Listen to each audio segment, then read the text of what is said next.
Okay, so magandang araw sa inyo lahat. Andito tayo ngayon sa Carmageddon. Papakabit tayo ng Rhino Rack crossbar, pagkatapos SR na roof rack, and then SR awning tent. Yan. Boss, ano pangalan, boss? JR po. JR na Carmageddon. Yan, no? Yan. Sure ball ba yan? Pag yan nakinabit, kapit na kapit. Yan. Sa tapos na dito ano to. Top of the line. So, walang problema yung ano niya, roof rack tsaka yung awning talaga kapit yan. Yan. Ganda yan, no? So dito kanina pagbati namin dami ginagawa, no. May ano kanina rito, Navara. Tapos may Lexus kanina.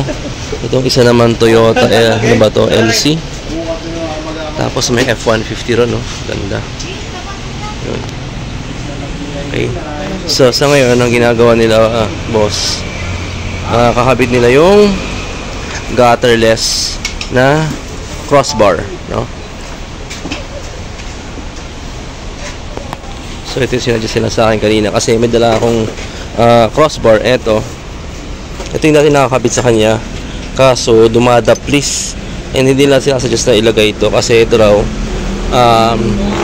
pang kotse, hindi siya talaga design sa heavy duty and sa pickup. Tapos nagalagay pa ako ng roof rack, magkakabit pa ako ng awning tent, so hindi lang ina-advise to. So yun nga, ano, papakabit tayo ng Rhino Rack. So ito siya, kailangan siyang bawasan, sobrang haba. Tapos pag nakat na yan, ikitan dito, no? Tapos ikakabit siya na parang ganito, no?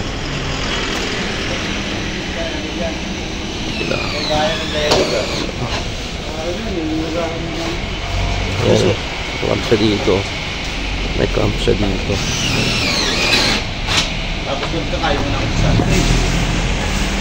Ito naman yung ating SR Performance roof rack, no? Slim rack siya actually, no? So you may ask me bakit hindi pa ako nag base rack, no? ARB. Well, isa lang talagang reason kung bakit hindi ako nag ARB base rack, no?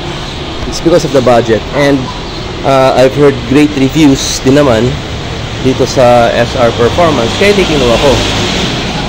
Yan siya, SR Slim Rack. And then papakabit tayo nitong SR Performance awning tent na mayroong aluminum case, no? So mamaya papakita ko sa inyo pag kinabit na. So eto na guys yung itsura niya, no? Kasi hindi ko na videohan pala yung ano, yung naikabit na siya doon sa may shop sa Carmageddon. So dito lang tayo sa bahay, pakita ko sa inyo itsura niya. So yung ating awning tent, ayan siya, no? Meron siyang aluminum hard case, ayan siya. Then yung ating aluminum hard case na awning tent, meron siyang tawag dito, awning tent bracket. Ito yung heavy duty. Yung kasama nito na bracket hindi ko ginamit kasi ang advice nung ano, nung installer, mahina daw yun, plus medyo mabigat to dahil may aluminum case, so dapat heavy duty. So ito pinakabit ko, isang pare siya, so I have to pay extra for that, no? Hindi ko maalala magkano bili ko. And then ito na yung ating slim rack, no? SR Performance. Then ating Rhino Armor na roof rail, no? Hindi pala roof rail, but rather crossbar. Yan siya, Rhino Armor crossbar. Okay, so makapansin niyo yung aking ano, aking awning tent nasa kaliwa or nasa kanan rather. You might be asking bakit nakalagay siya doon sa passenger side and why not doon sa driver side. Okay, ang reason behind that's because just imagine, no, wag naman sana nag-drive ka sa highway tapos bigla ka nagka-problema, kailangan mo tumabi. Kung nasa driver side yung awning tent mo, then yung awning tent mo nakalagay o nakalabas doon sa direksyon ng kalsada, di ba? Which is very unsafe. Now, kung halimbawa nasa passenger side naman siya, eto, kung nakatabi ka and kailangan mong, let's say, mag-antay ng rescue or may kailangan kang gawin, then yung awning tent mo nasa safe side, kaya nandyan siya, no? Anyway, pag nag-camping ka, pwede ka naman pumesto na maayos para ito yung awning tent mo, no? So that's the reason kung ba't dito siya. So ikutin na natin yung ano, yung pickup. Ayan na siya, ito yung kinalabasan niya, no? Yan, yan yung taas. Okay, and yan siya. Okay, so medyo maganda yung pagkakakabit, maganda yung itsura niya, maganda yung installation.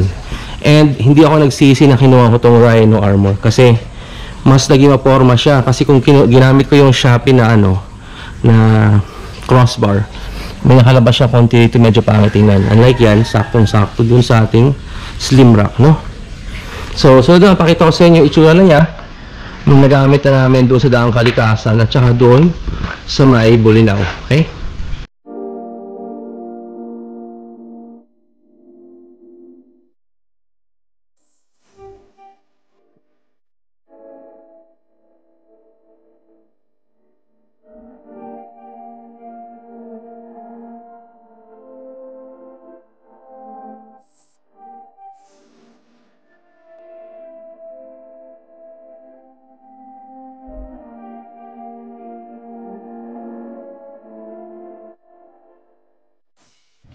Sa mga nagtatanong pala kung magkakano inaabot ko sa pagpapakabit ng crossbar, slim rack at ng awning tent, ito yung ginastos ko. Yung sa Rhino Armor crossbar, binigyan ako ng Carmageddon ng discount dito at nakuha ko ito sa presyong 11K. Yung sa SR Performance slim rack naman, nakuha ko rin ito sa presyong 11K. And then yung sa SR Performance awning tent with aluminum case, ang size nga pala nito ay 2x3 meters. So nagkakaiba-iba yung presyo niya depende sa size nung kukuha yung awning tent.